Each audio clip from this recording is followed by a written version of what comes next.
சக்தி, பராசக்தி.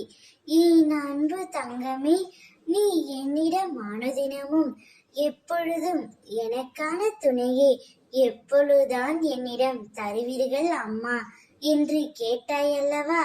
அதனால்தான் உனக்கு ஒரு பதிலை சொல்லவே அம்மா நான் வந்திருக்கின்றேன்.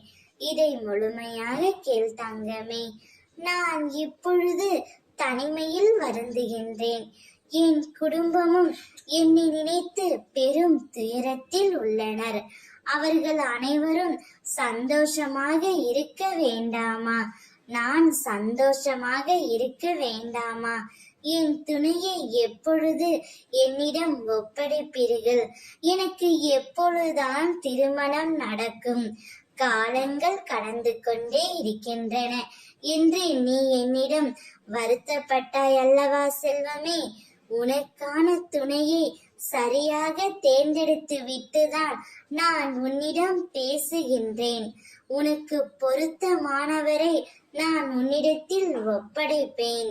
மனதளவில் ஒருவரை நினைத்து கொண்டு என்ன செய்வது, எப்படி சேருவது என்று தெரியாமல் உன்னை நீயே தனிமைப்படுத்தி கொண்டு மனதளவில் போராட்டம் நடத்தி கொண்டு இருக்கின்றாய்.